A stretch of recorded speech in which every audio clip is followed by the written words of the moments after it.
Ano na ngayon yan? Alam na ng mga tao ang tungkol sa atin. Baka kung ano ang gawin nila. Huwag kang mag-alala. Ako ang bahala sa inyo. Hindi ko kayo pababayaan. Saka, ayos pa naman ang sitwasyon natin eh. Puro lang alingas-ngas ang usapan dito sa baryo. Wala silang magagawa sa atin dahil wala silang ebidensya. Kahit na pa, nag-aalala pa rin ako. Eh kung lumipat na kaya tayo ng ibang lugar? Hindi, Fe. Dito muna tayo. Pero Ronald, gabi-gabi na lang, may dumadaan sa tapat ng bahay natin. Naririnig ko yung bulong nila. Palagi nila tayong minamanmanan. Hayaan mo sila. Hanggat wala silang nakikitang patunay, puro salita lang yan. Ganyan talaga ang mga tao. Mahilig sa chismis. Oo, pero parang iba na talaga eh. Alam mo ba kaninang bumili ako sa tindahan? May mga bata na takot sa akin tapos sumigaw ng aswang. Umiiwas sila sa akin na para bang natatakot. Fe, alam kong mahirap, pero kailangan nating maging matatag. Kapag tumakas tayo, mas lalo lang nila tayong pagbibintangan. Hindi tayo pinagbibintangan, Ronald. Kung hindi mo lang sana ipinagpilitan noon na biktimahin yung anak ni Magdado, eh di sana, hindi tayo mabubuking. Pasensya na kung di ako nakinig sa'yo. Natakam lang talaga ako sa sanggol eh. Ang bango-bango. Yan ang problema natin. Hindi mo makontrol ang katawan mo. Alam kong mali. Pero gutom na gutom ako noon. Akala ko walang makakakita sa akin eh. Pero may nakakita sa'yo. Oo na. Huwag mo na akong sermonan. Hindi ko na uulitin, pangako. Pangako. Pero kapag sumasapit naman ang gabi, gumagala ka na naman. Makontento ka na muna sa mga alaga nating manok, Ronald. O kaya umalis na tayo dito. Kinakabahan na talaga ako eh. Oo na, sige na. Aalis na tayo. Pero hindi ngayon. Bukas na lang. Mahirap yung makita tayo ng mga tao sa kalsada. Dahil tiyak na iisipin ng mga yon na tumatakas tayo.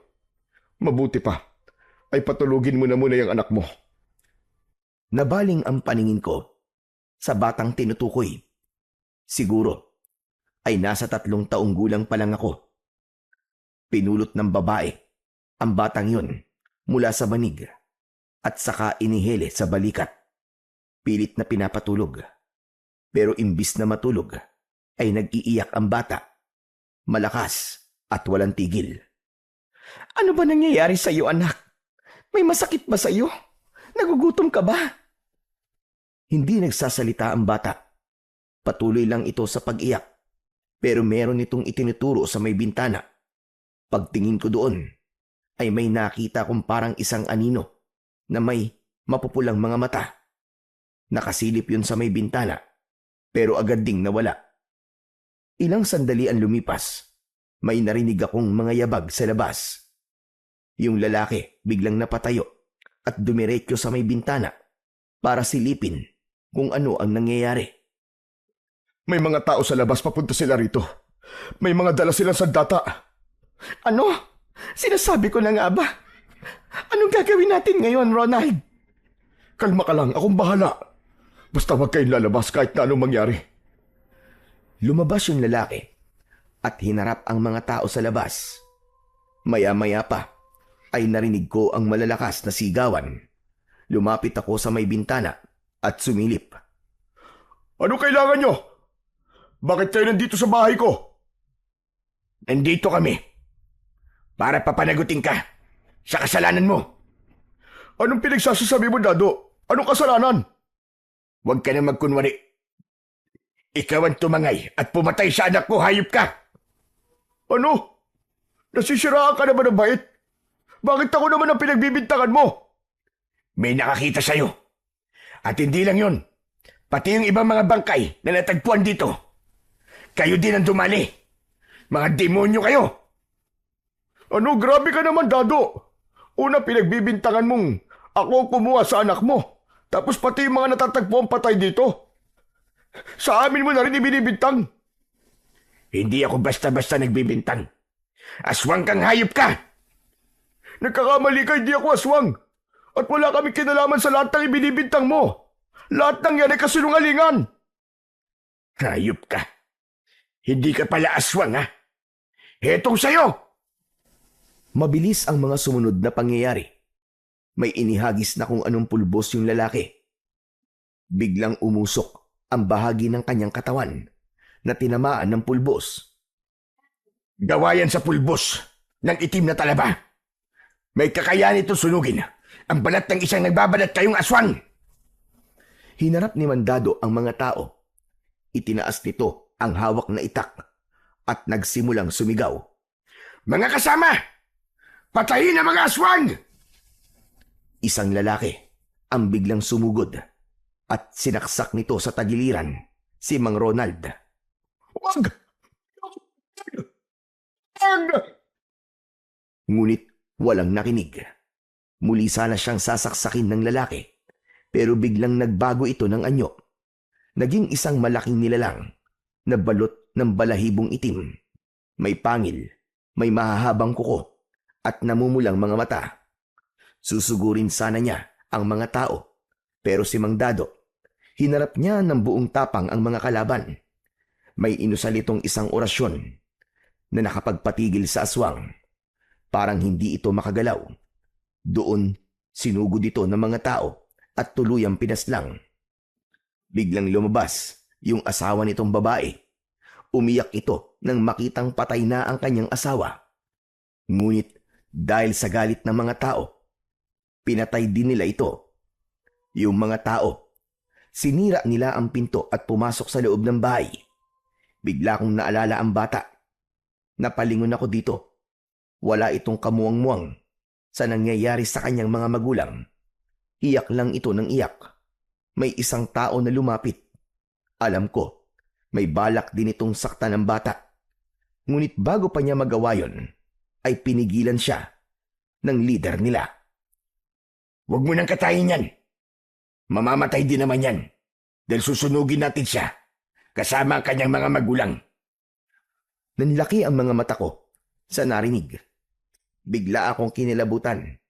Nakatitig lang ako sa eksenang yon na para bang nanonood ng pelikula. Gusto kong tumakbo. Gusto kong sumigaw. Pero hindi ko magawa. Gusto ko nang magising pero wala. Nandoon pa rin ako hanggang sa sinimulan na ng mga taong yon na sunugin ang bahay. Isa sa kanila ang nagtapo ng sulo sa bubong. At sa isang iglap, kumalat ang apoy. Lumapit ako sa bata. Iyak ito ng iyak. Gusto ko siyang iligtas, pero hindi ko siya mahawakan. Unti-unti nang nilamon ng apoy ang buong kabayan. Hanggang sa may tumamang nagbabagang kahoy sa balikat ng bata. Napasigaw ako ng malakas. Humingi ng tulong, kahit alam ko namang walang makakarinig. Ramdam ko yung init at sakit. Parang ako mismo yung nasusunog. Hindi! Tama na! Tulong! Tulong! Ilang sandali pa ay parang dininig ang aking paghingi ng tulong. May isang nilalang na pumasok sa bahay. Lumapit ito sa bata at tinulungan itong lumabas mula sa nasusunog na bahay. Pagkalabas ng nilalang sa nasusunog na bahay, doon unti-unting naglaho ang paligid. Ang apoy, ang sigawan ng mga tao, pati na ang iyak ng bata. Biglang naimulat ko ang aking mga mata. Bigla ako natigilan. Ang mga eksenang yun pala ay panaginip lang. Napatingin ako sa paligid. Nakita ko si Tatay Ismael na nakatayo sa tabi ng aking higaan. Nag-aalala ang kanyang muka. Anak, mabuti naman at gising ka na. Kanina pa kitang ginigising. Sigaw ka ng sigaw habang natutulog. Tay, nanaginip ako na may nasusunog na bahay. May bata, may pamilya, tapos may mga taong galit na galit. Ano ka mo? Hindi kita maintindihan, Iya. Ano ba sinasabi mo? Huminga ako ng malalim. Pilit kong pinakalma ang aking sarili upang maayos kong masabi ang aking panaginip. Tinignan ko si Tatay Ismael at saka ako nagsimulang magkwento. Tahimik lang siyang nakinig. Nang matapos ako, ay nakita kong bahagya siyang napailing. Akala ko ay habang buhay nang maitatago ang pangyayaring yun, Iha. Pero mali pala ako. Hindi ko akalaing ipapaalam sa iyon sa pamamagitan ng panaginip. Ano po ba kasi yun? Bakit ganun? Bakit parang totoong-totoo? Mukhang oras na nga talaga para malaman mo ang katotohanan. Ano po yun? Anong katotohanan? Ang panaginip na yon ay hindi lang basta panaginip. Dahil yon ay alaala ng nakaraan mo. Ano po? Alaala? Ang mga aswang na pinatay sa baryong yon ay ang mga magulang mo. At yung bata, ikaw yun, Esperanza. Nabigla ako. Hindi ako makapaniwala sa aking narinig. Anong sinasabi niyo? Ibig sabihin, hindi niyo ako anak? Hindi kita anak, Esperanza. Ako lang ang nagligtas sa iyo mula sa naglalagablab na apoy. Hindi. Hindi totoo yan. Patawarin mo ko, Iya.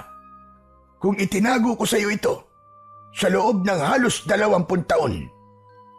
Bakit niyo inilihim sa akin to? Bakit kayo nagsinungaling? Ayoko lang na masaktan ka. Ayoko mabuhay ka sa takot o galit. Gusto ko lang na maging normal ang buhay mo, Iya. Pero tatay naman, may karapatan ako malaman yon. Karapatan kong malaman kung sino talaga ako. Oo, alam ko. Masakit din sa akin na itago ito. Pero sa tuwing nakikita kitang masaya habang lumalaki, natatakot ako. Ayokong sirain yon, Esperanza. Natigilan ako. Tinignan ko siya. Seryoso ang kanyang muka. Pero parang may itinatago pa din. Ano po ba nangyari nun? Bakit sila pinatay? Totoo ba na mga aswang sila? Hindi sila mga aswang. Walang kasalanan sa kanila ang mga magulang mo. Ano? Hindi ko maintindihan eh. Ang sabi mo, bahagi ng nakaraan ko ang panaginip na yon. Tapos ngayon sasabihin mo na hindi sila aswang. Tay, nakita ko kung paano nagbago ang anyo ng tatay at nanay ko sa harap ng mga tao. Kaya nga sila pinatay eh. Tapos sasabihin mo hindi sila mga aswang. Hindi talaga sila aswang. Huwag mong paniwalaan lahat ng nakita mo sa panaginip mo. Iba ang panaginip sa realidad. Kung minsan, kung ano-anong imahe ang ipinapakita niyan dahil sa takot mo o kaya naman ay dahil sa trauma. Pero nakita ko mismo, nagibangan nyo nila. Naging parang halimaw. Paano nyo ipapaliwanag sa akin yun? Bata ka pa noon, Iya. Takot na takot ka. Umiiyak ka habang unti-unting natutupok ang bahay ninyo. Habang nagkakagulo ang mga tao. Posible talagang halo-halo na yung nakita mo. Halo-halo? Pero bakit ganun? Parang totoong-totoo. Makinig ka, anak. Hindi lahat ng naaalala natin mula sa trauma ay eksakto talagang nangyari. Minsan, gumagawa ng sariling kwento ang utak para punan yung mga bahagi na hindi natin nakita. Nakita mo lang siguro yung mga sinasabi ng mga tao at kung ano ang ginagawa nila habang sinasaktan ang mga magulang mo. Kaya naisip mo na nagbago sila ng anyo. Tay, sigurado ka ba? Oo, hindi sila mga aswang. Hindi sila mga halimaw. Pinatay sila dahil ang akala ng mga tao, mga aswang sila. Sa makatuwid napagbintangan lang sila. Ganon? Dahil lang sa maling bintang, kaya pinatay nila ang tatay at nanay ko? Tama ka, Esperanza. Pinatay sila ng ganun lang? Dahil sa maling akala? Pinatay sila dahil sa takot. Dahil sa kasinungalingan, wala silang awa. Kung may kakayahan nga lang ako na bumalik doon, gaganti talaga ako. Alam mo bang pati pamilya ko ay pinatay din nila? Parehas lang tayo, Esperanza. Nauna nilang pinatay ang asawa at mga anak ko dahil sa kaparehong dahilan din. Ang pagkakaiba lang, ako, ama sila ng hinala. Pero yung mga magulang mo, wala silang kasalanan. Anong ibig mong sabihin? Natama sila ng hinala. Alin? Isa kong aswang, Esperanza. Ano? Pero huwag kang matakot. Hindi kita sasaktan. Napayuko ako. Sinulyapan ko ang nanginginig kong mga kamay. Hindi ko alam kung matatakot ba ako o maiinis sa mga revelasyon niya tungkol sa akin, tungkol sa kanya, at sa mga nangyari noon. Nakita kong tumulo ang mga luha niya nang hindi siya tumitingin sa akin. Bakit niyo po ako iniligtas? At bakit mo ko inampon? Dahil ba sa awa? Hindi, Esperanza. Hindi lang yun dahil sa awa. Iniligtas kita dahil naisip ko ang mga anak ko. Wala ako nang pinatay sila. Hindi ko sila nailigtas. Kaya habang inilalabas kita sa nasusunog na bahay, ang nasa isip ko noon ay ang mga anak ko, ang inililigtas ko mula sa apoy. Sa pagkakataong yun, ay nakaramdam ako ng awa sa kanya. Nakita kong nanginginig siya habang umiiyak. Hindi ako nakapagsalita. Noong karga kita palabas ng bahay, pakiramdam ko noon, para bang sila ang hawak ko. Parang nabigyan ako ng isa pang pagkakataon para itama yung mga hindi ko nagawa noon. Kaya kita inampon. Kasi nung gabing yon, hindi lang buhay mo ang sinagip ko, kundi pati na yung natira sa konsensya ko. Tay, Pinalaki kitang tunay kong anak, Esperanza. Dahil sa'yo, nabawasan ang pangungulila ko sa aking mga anak. Huwag mo sana akong kamuhian, Esperanza, dahil sa hindi ko pagsasabi sa iyo ng katotohanan. Sana, huwag mo naman akong iwanan. hindi ko alam kung anong dapat kong maramdaman ngayon. Parang gulong-gulo ang utak ko. Naiintindihan ko, anak. Hindi madaling tanggapin to.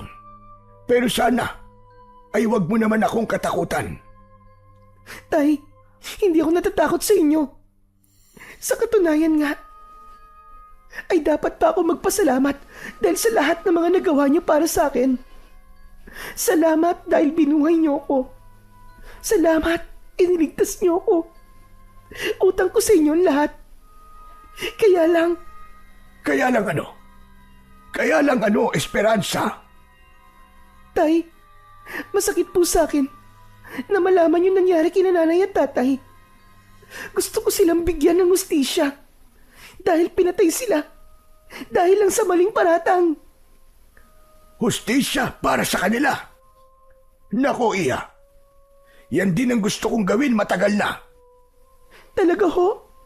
Eh bakit hindi niyo po ginawa? Ano kasi? Hindi po kayo makasagot, Tay. Bakit nga po?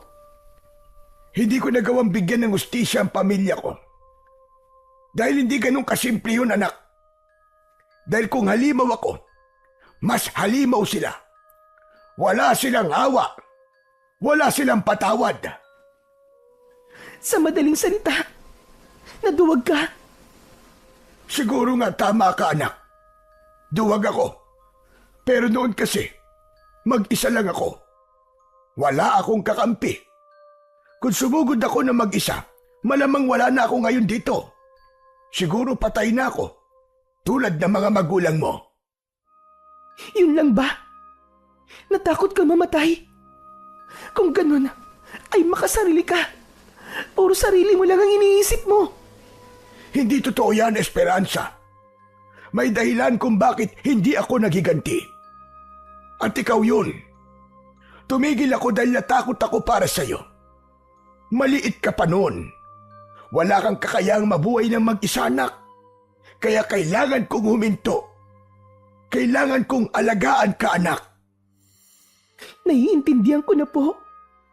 Pero tay, ngayon may kakampi ka na. Pwede na natin silang harapin. Pagbabayarin natin sila sa mga nagawa nilang kasalanan sa atin noon. Kung sino man silang mga demonyo sila. Yan ba talaga ang gusto mo? Sige, hindi kita pipigilan. Karapatan mong maghangad ng hustisya para sa mga magulang mo. Pero gusto ko lang malaman mo, Iha, na hindi tayo pwedeng magpadalos-dalos dahil maruming lumaban ang mga yon. Lalo na yung leader nila noon. Sino po ba ang leader nila? Hindi siya ordinaryong tao, anak. Siya yung tipo ng leader na kayang pagtakpan ng mga kasalanan niya gamit ang takot ng mga tao. Siya ang nagpakalat ng kwento na aswang ang mga magulang mo. At kahit alam niyang wala silang kasalanan, itinulak niya ang mga tao para silang gumawa ng maruming trabaho.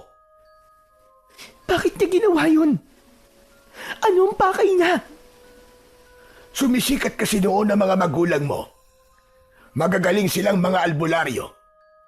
Takot siya na mawala ang maagawan ng kapangyarihan at impluwensya sa baryo. Kaya naman, siniraan niya ang tatay mo. Anong pangalan niya? Ang alam ko ay Dado ang pangalan niya, Iya. Dado? Teka, siya yung nasa panaginip ko.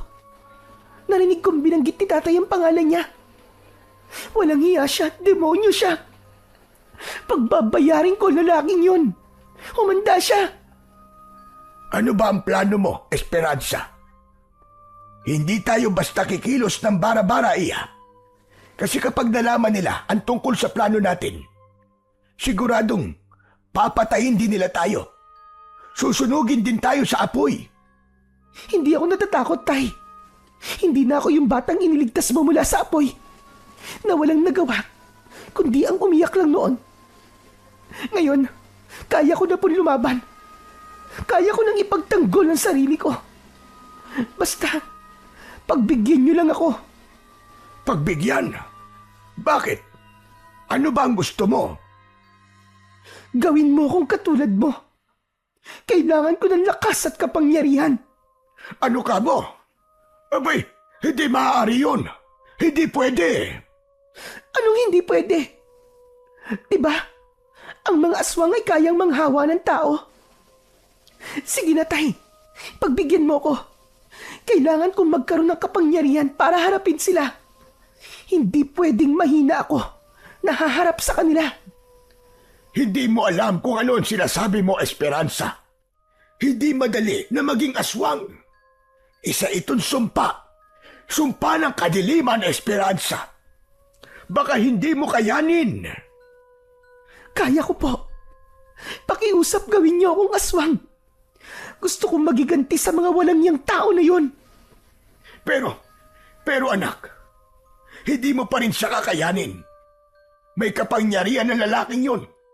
Mapapatay ka lang niya. Hindi siya basta-basta. Kung ganun, anong gagawin natin? Mananahimik na lang ba tayo?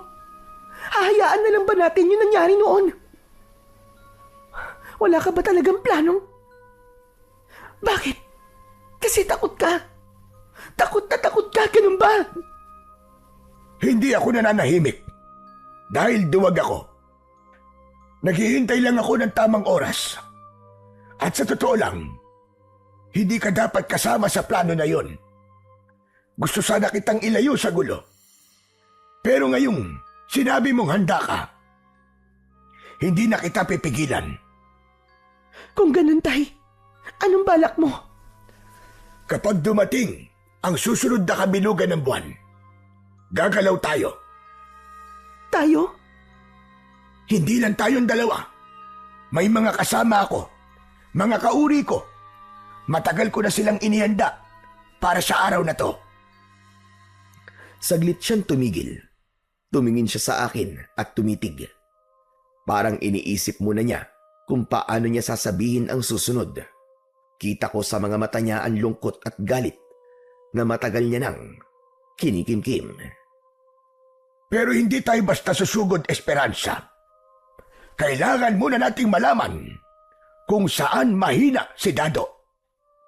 Pero, paano natin malalaman, Tay? Kailangan ng magmamanman. Isang taong hindi nila aakalaing may alam sa nangyari. Isang muka na hindi nila kilala. Hinawakan niya ako sa kamay. Pinisil niya ito ng madiin. Saka muling nagsalita. At ikaw yon, Esperanza. Kung talagang gusto mong tumulong sa amin, ikaw ang pumunta doon para magmanman at alamin kung ano ang kahinaan ng taong yon. Kapag alam na natin, saka tayo susugod, saka tayo lalaban. At kailangan mong malaman ito bago sumapit ang bilog na buwan. Sige ho. Tinatanggap ko, Tay. Gagawin ko yan. Sabihin niyo lang sa akin kung ano ang kailangan kong gawin. Sige. Ilang araw simula ngayon ay magaganap ang piyesta sa kanilang lugar. Maaari kang magpanggap na tindera para makapasok sa baryo nang hindi sila naghihinala. Tindera? Ano naman pong ibibenta ko? Maraming mga bagong sisiw sa manuka natin, anak. Pwede natin yung kulayan at ibenta mo sa mga bata. Ano po? Ibig niyong sabihin magbibenta ako ng mga sisiw? Tama ka. Walang magdududa sa'yo. Sa fiesta, natural lang na may nagbebenta ng kung ano-ano. Mas madali ka makapagmamanman kung magpapanggap kang isang simpleng tindera. Pero Tay, paano po kung may makakilala sa akin? Walang makakakilala sa'yo, anak. Bata ka pa noon. Basta tandaan mo, huwag kang magbabanggit ng kahit na ano tungkol sa nakaraan mo. Ang gagawin mo lang magmasid at magkalap ng mga impormasyon. Kabisaduhin mo ang kilos ng mga tao doon. Sige po, gagawin ko po yan, Tay. Basta, pag nandoon ka na, umusta ka lang na ordinaryong tindera. At wag na wag kang magtitiwala kahit kanino. Naiintindihan mo ba? Opo, naiintindihan ko po. Isa pa nga pala, kapag may napansin kang kakaiba, kahit gaano kaliit, umuwi ka kagad. Huwag mong ipipilit kung delikado. At kapag may nagdududa sa'yo, kahit konti, bumalik ka na kagad dito sa atin. Huwag mong hahayaang mahuli ka nila. At huwag mong hahayaan na malaman nila ang plano naming pagsalakay. Ayokong may mangyaring masama sa'yo, anak. Opo, Tay, pangako. Tatandaan ko po lahat ng bilin nyo. At asahan nyo, magtatagumpay ako sa misyong ito. Mabuti kung ganon. Bukas, aayusin ko na ang mga sisiw para handa na tayo sa mga susunod na araw. Sige na, anak. Pahinga ka na ulit. Mahaba pa ang gabi. Tumayo si Tatay Ismael. Tapos, dahan-dahan niyang hinaplos ang aking ulo. Ganun siya kapag pinapakalma ko. Kapag takot o galit ako nung bata ako. Tumingin lang ako sa kanya. Hindi makapagsalita. Paglabas niya ng kwarto ko, doon ko naramdaman yung kirot at sakit. Ang daming tumatakbo sa isip ko. Madaming mga tanong na hindi malinaw ang sagot. Hindi agad ako nakatulog ng gabing yon. Nakatingin lang ako sa kisame. Sinusubukang ayusin sa utak ko yung mga pira-pirasong katotohanang ibinato niya kanina. Sinubukan kong ipikit ang aking mga mata. Pero habang nakapikit ako, parang nakikita ko ulit yung napanaginipan ko. Parang naririnig ko ulit yung pagmamakaawa ng nanay ko. Yung pag-iyak niya hanggang sa malagutan siya ng hininga. Masakit sa loob, lalo pat nalaman ko kay Tatay Ismael na inosente naman pala talaga sila. Galit ako sa naging panghuhusga ng mga tao. Wala silang awa. Pinatay nila ang mga magulang ko na walang kalaban-laban. Ilang sandali pa, Bumigat na din ang mga mata ko. Dala ko ang bigat at sakit hanggang sa nakatulog ako ulit. Samantala ilang araw ang lumipas, naigayak na lahat ni Tatay Ismael ang lahat ng mga kailangan ko. Marami siyang pinabaon sa akin ng mga sisiw. Lahat sila nakulayan ng iba't ibang kulay. Nakaayos sila sa isang kahong gawa sa kawayan. May maliliit na butas para makahinga. May kasama ring maliliit na kulungan na gawa din sa kawayan para kung sakaling may bumili ay may mapaglalagyan ako ng mga sisiw. Anak, mga bata ang targetin mong pagbentan. At sa mga bata ka din magtanong. Sa kanila ka kumuha ng mga impormasyon tungkol sa taong hinahanap natin. Hindi magdududa sa iyo ang mga yon. Mas madali mo silang mauuto. Nang handa na ang lahat, umalis na ako ng bahay.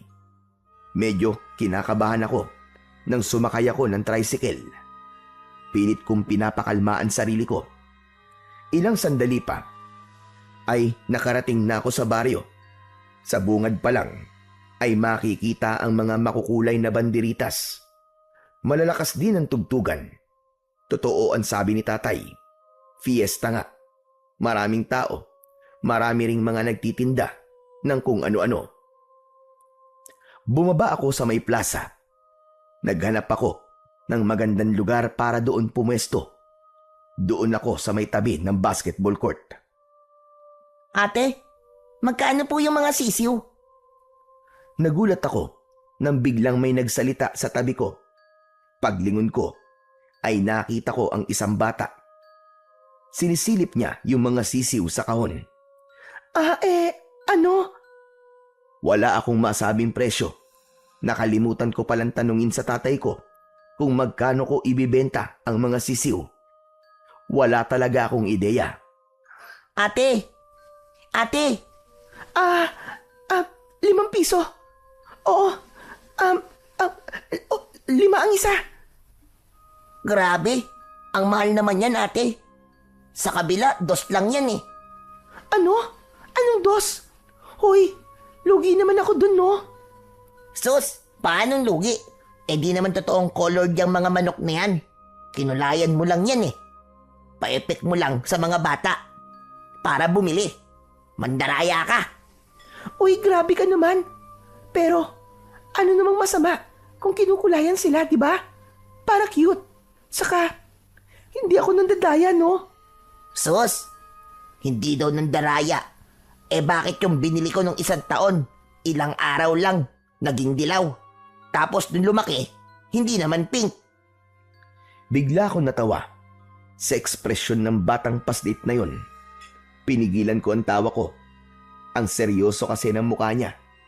Na para bang ako ang may kasalanan kung bakit lumaking hindi pink ang alaga niyang manok. Ano ka ba? Natural lang yun, no? Pag lumalaki na mga hayop, nagbabago din. Parang sa tao. Di ba? Nagbabago din naman ang katawan at minsan, pati nga itsure. Nagbabago kapag malaki na. Kaya yung manok mo, hindi talaga forever na parang cotton candy yun. Bakit hindi nyo sinasabi kagad? Akala ko talaga magiging pink yung manok na yun paglaki. Pinagyabang ko pa naman sa mga kalaro ko. Napahiya tuloy ako. Talaga? Bakit mo naman kasi inaasahan na pink yung manok mo? Wala namang ganun sa mundo ah. Bakit ibinibenta nyo pink? Tapos may blue at orange pa nga eh. Para maging cute nga. Alam mo ba yung cute? Basta ate, mandaraya pa rin kayo. Nanluloko kayo ng mga tao. Naku, masama yan. Natahimik ako sa sinabi ng bata. Napatitig ako sa kanya. Tapos sa mga sisiw. Tama siya. Masakit mang aminin. Pero tama. Nandito ako sa baryo para manloko rin ng tao. Yun ang totoong pakay ko. Ilang sandali pa, nakaisip din ako ng isasagot sa kanya. Hoy, hindi yung pandaraya. Teknik ang tawag doon para makabenta. Iba ang pandaraya, no? Teknik. Magpinsan din yun eh. Napabuntong hininga ako. Dahil sa kakulitan niya, naisip kong buksan na lang ang kahon. Sige na nga, pumili ka na nga lang ng isa. Ibebenta ko sa'yo ng 2. Basta, huwag ka nalang maingay sa mga kapwa mo bata ah. Kasi 5 talaga ang benta ko sa mga yan. Namilog ang mga mata niya. Parang na-excite bigla. Lumapit pa siya ng kaunti at sumilip sa mga sisiw. Ate, hindi ba pwedeng libre na lang? Libre? Ang kapal mo ha? Sino nagsabi na namimigay ako? Mukha ka kasing mabait, ate. Akala ko mapagbigay ka. Saka, ang ganda-ganda nyo pa. Para kayong anghel. Hoy, ikaw ha? Huwag mo akong bulahin ha? Basta 2 ang isa. Ano? Bibili ka ba? Opo, bibili po ako. Humirit lang naman eh. Baka sakali na mapagbigyan. Pumili na siya ng isa. Yung kulay itim ang napili niya. Medyo napakunot ang noo ko nung makita ko ang sisiw na yon. Nung inaayos kasi namin ni tatay ang mga sisiw, wala akong nakitang kulay itim. Nagtataka man, ay kinuha ko na rin yun at inilagay sa maliit na lagayan. Iaabot ko na sana ito sa bata, pero may dumating na binata. Nakasuot ito ng maruming damit. Walang sabi-sabi nitong biglang binatukan yung bata. Ano na naman yan ha? Aray ko naman, kuya. Bibili lang naman ng sisiw eh. Bakit pa nang babatok ka? Bibili. At saan ka kumuha ng pambili mo, Aber? Wala ka namang pera. May pambili naman ako eh. Ito na nga oh. Ibibigay ko na yung bayad ko kay Miss Ganda. Talaga? Biglang napatingin sa akin yung binata. Tapos ay bigla siyang natahimik. Nakita ko ang sandali niyang pagkatulala na para bang hindi niya inaasahan ang nakita niya. Medyo nag-adjust pa siya ng tayo. Parang nahiya sa itsura niyang dugyot. At doon ko lang napansin na gwapo siya. Yung tipong kahit madungis at pawisan, may dating pa rin. Medyo inayos pa niya ang magulong buhok bago nagsalita. Hello. Magandang araw, miss. Magandang araw din po. Naku, wag mo na akong pinupo. Bata pa ako, no? Baka nga halos magkaedad lang tayong dalawa eh. Pwede nga. Mukhang gusto mong diskartehan si ate ah. Hey, manahimik ka nga dyan. Mamaya kutusan kita eh. Naku, miss, pasensya ka na dito sa kapatid ko ah. Medyo may pagkasintu-sintuto eh. Kinulit ka ba nito? Magkano niya binibili yung mga sisiw mo? Tinawaran niya ng 2. Naku, sinasabi ko na nga be. Ikaw pati tong si Miss Ganda. Hindi mo pinatawad sa modus mong bata ka ah. Anong ibig mo sabihin? Paano kanya napapayag? Na 2 lang ang ibayad sa'yo kapalit ng sisiw.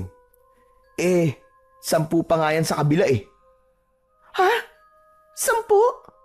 Oo. Bakit? Magkano ba benta mo? Natahimik ako. Hindi ko akalaing mauuto ako ng isang batang paslit. Napatingin ako sa kanya.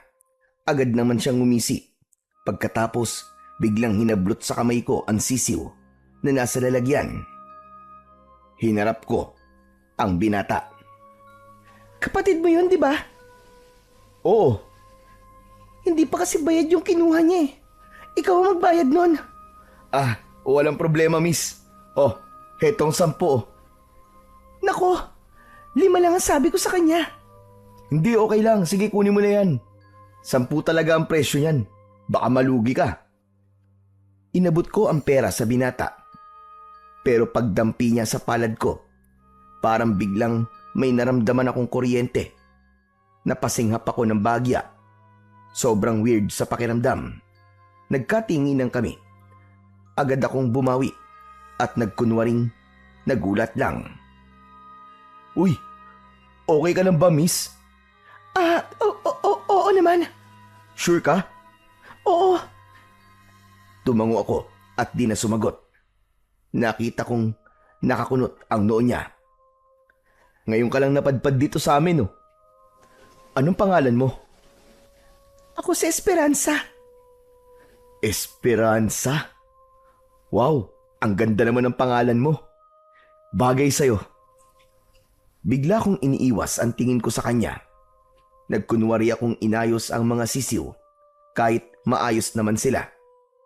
Hindi ko alam kung bakit, pero ramdam ko ang biglang pag-init ng pisngi ko. Iniiwas ko yung mukha ko. Hindi naman ako madaling kiligin, pero ewan ko ba. Siguro, hindi lang ako sanay na kinakausap ako ng ibang lalaki, maliban sa tatay ko. Sige na, baka hinihintay ka na ng kapatid mo. Hindi ako hihintay nun. May sariling mundo yun eh. Siya nga pala, ako naman si Jericho. Diyan lang yung bahay namin oh. Tapat lang nitong plaza. Ngayon, Baka may kailangan ka. Pwede mo akong puntahan doon. Kami lang naman ang kapatid ko sa bahay eh. ano namang kailangan ko sa'yo? Ewan, baka lang naman. Napakamot siya sa batok. Halatang nahihiya. Hindi naman bawal mag-alok ng tulong, di ba? Hindi naman. Medyo natatawa lang ako kasi ang bilis mo mag-offer eh. Hindi mo pa nga ako kilala masyado eh. Pero parang close na kagad tayo. Naku, pasensya ka na. Kung ganun ang dating ko sa'yo ah. Ano lang kasi, basta. Mukha ka kasing mabait eh, saka maganda ka. Baka kasi maging target ka ng mga loko-loko dito. Kapag nangyari yon, huwag ka mahihiyang tawagin ako ah. Akong bahala sa'yo. Uminit ulit ang pisngi ko sa sinabi niyang yon. Hindi ko alam kung paano ko siya sasagutin. Kaya inayos ko na lang ulit yung mga sisiw. Dito ka lang naman sa pwesto na to, di ba? Oo, dito lang ako. O sige, babalik ako dito mamaya. Bakit? Bibili ka ba ulit ng sisiw? Hindi, babalik ako kahit wala akong bibilhin. Ganon? O sige na, uuwi na muna ako at magluluto muna ako ng pagkain namin. Ikaw, may pagkain ka ba? Gusto mo, dalang kita dito? Naku, wag na. May baon akong pagkain dito. Kaya wag ka na mag-alala sa akin. Hindi, bibigyan kita mamaya. Hindi, wag na. Ayoko. Hindi ko rin yung tatanggapin. Hindi ako tumatanggap ng pagkain mula sa taong hindi ko kilala. Ah, ganun ba? Okay, sige, aalis na ako. Bye! Dahan-dahan na siyang tumalikod at naglakad palayo. Pinagmasdan ko siya. Hindi ko maintindihan kung bakit kinakabahan ako habang nakatitig sa kanya.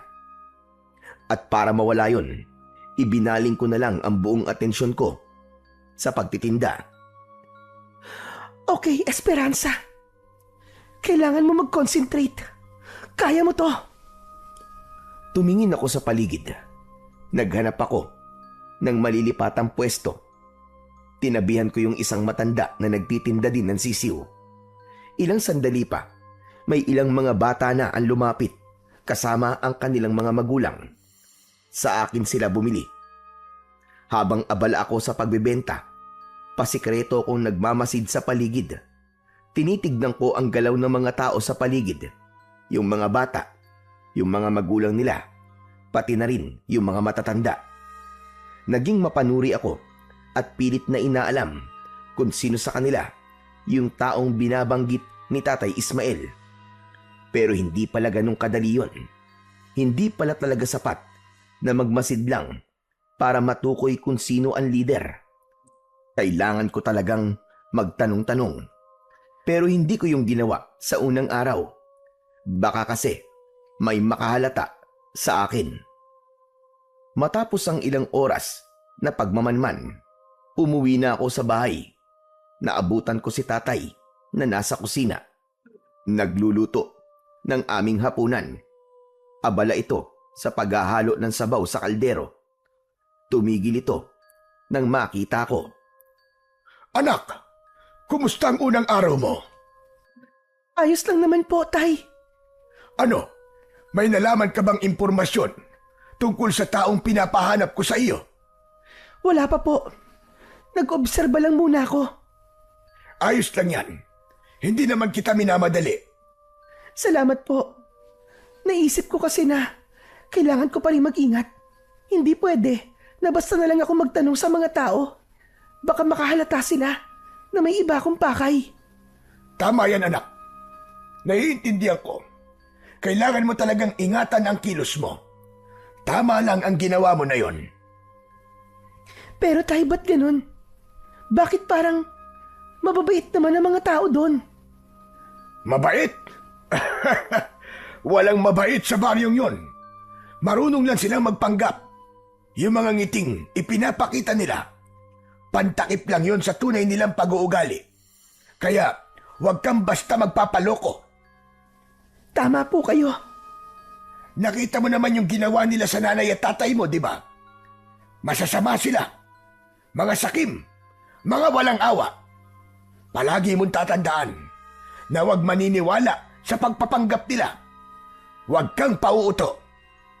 Opo, tay. Mabuti. O siya, kumain na muna tayo para pagkatapos makapagpahinga ka na. Marami ka pang gagawin bukas.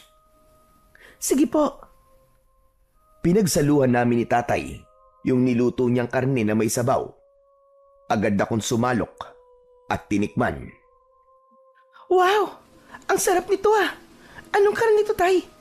Malambot, saka malinamnam. Espesyal ang pagkain na yan, Iya. Talagang inihanda ko yan para sa'yo. Salamat po. Nako, mukhang mapapadami na naman po ang kain ko nito. Sige lang, Iya. Kumain ka lang ng kumain. Pinagsaluhan namin ni tatay yung niluto niyang karne na may sabaw. Masarap talaga sa panlasa ko.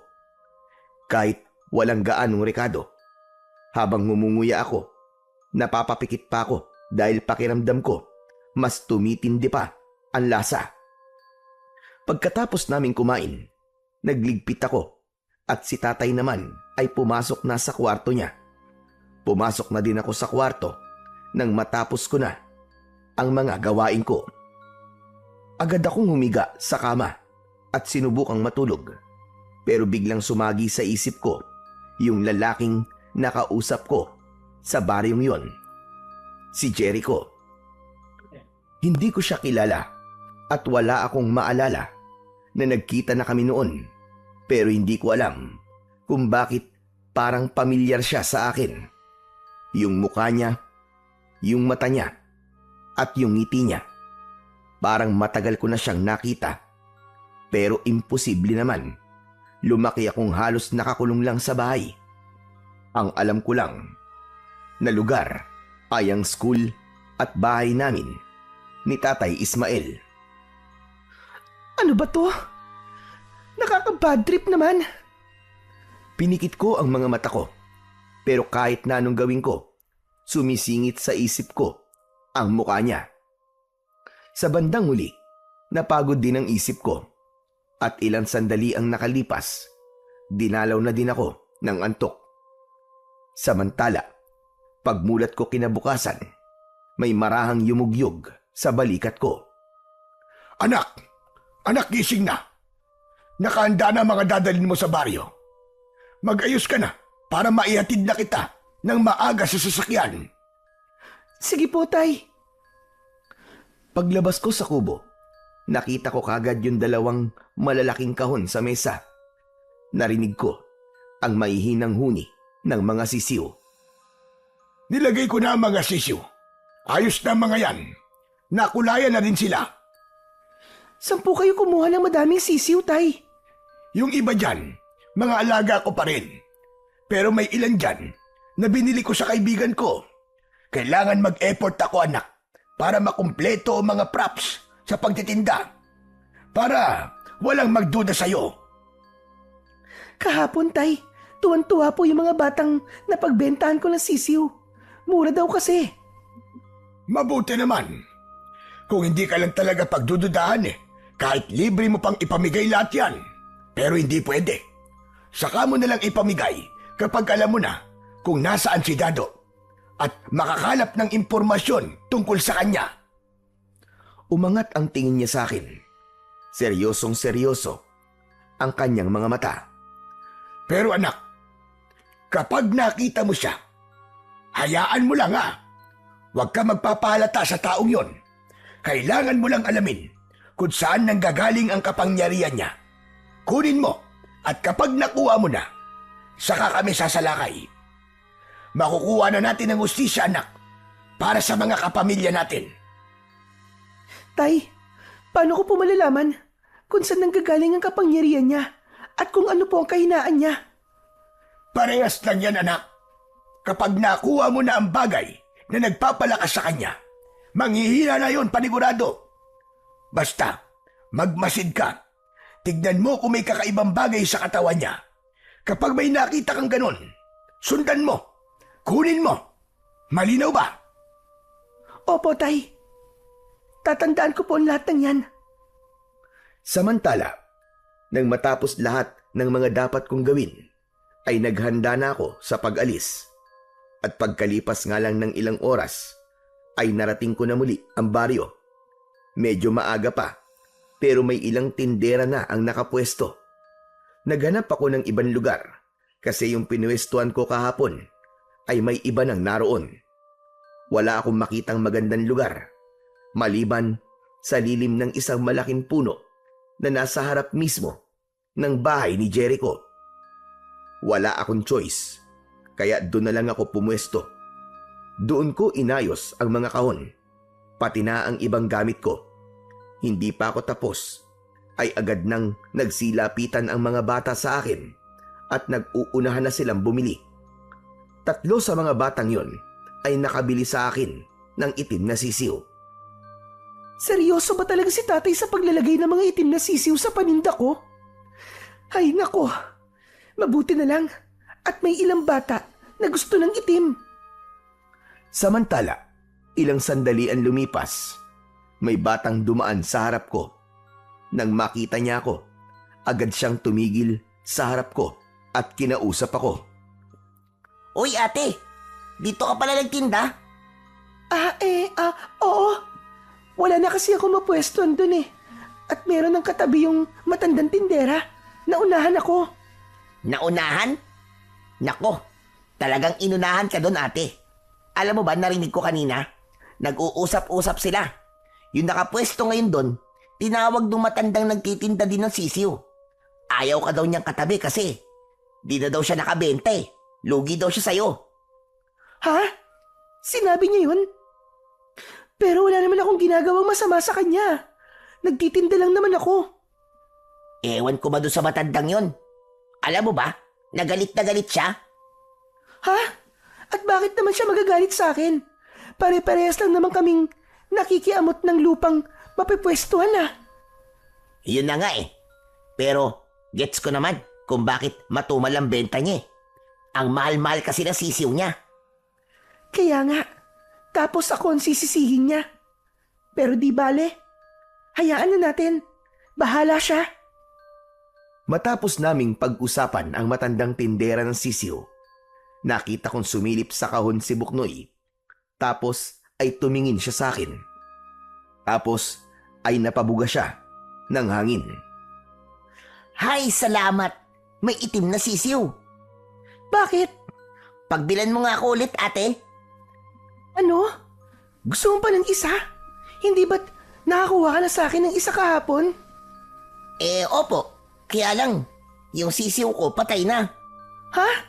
Bakit naman namatay? Si kuya po kasi, galit na galit kagabi. Pinatay niya yung sisiw ko.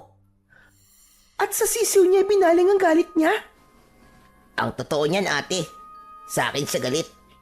Wala na daw po kasi akong nagagawang trabaho. Puro na lang daw po yung sisiw ang inatupag ko, kaya ayun. Bigla niyang inagaw sa akin yung sisiw at inilagay sa apoy. Grabe naman yun. Kasalanan ko naman po eh. Anong kasalanan mo? Hindi Mali yung ginawa ng kuya mo. Kung galit siya, dapat hindi niya dinamay yung sisiw. Ano bang laban nun sa kanya? Pero ate, sabi ni kuya, kailangan daw talaga niyang gawin yon. Hindi ako sasang-ayon doon. Pagmamalabis sa hayop ang ginawa niya. At hindi yung katanggap-tanggap. Pero ate, alam ko nalungkot ka ng sobra sa ginawa ng kapatid mo. Pero hayaan mo, bibigyan na lang kita ulit ng bago. Pero ate, wala na akong pera eh. Okay lang. Libre ko na to sa'yo. O hayan, kunin mo na. Basta promise mo ha. Aalagaan mo na yung mabuti ha. Salamat ate. Pangako, aalagaan ko na ito mabuti. Hindi lang yan ang dapat mong gawin. Dapat sa susunod, maging masipag ka. Tulungan mo ang kuya mo sa mga gawain sa bahay. Para kapag inaway ka niya ulit at pinatay ulit niya yung sisiw, sabihin mo sa akin kagad ha. Ako ang kakausap sa kanya. Aawayin ko talaga siya. Bigla siyang tumingin sa paligid. Tila sinisigurado niya na walang makakarinig. Ate, huwag mong lakasan ang boses mo, baka mamaya marinig niya tayo. Ha? Bakit? Hindi mo kilala si kuya kapag nagagalit. Nakakatakot yun. Talaga? Bakit? Adik ba kuya mo? Basta mahirap ipaliwanag ate. Ganun ba? O sige, hayaan mo na. Itatago ko na lang tong sisiw sa likod ng bahay para hindi makita ni kuya. Napatingin ako kay Buknoy.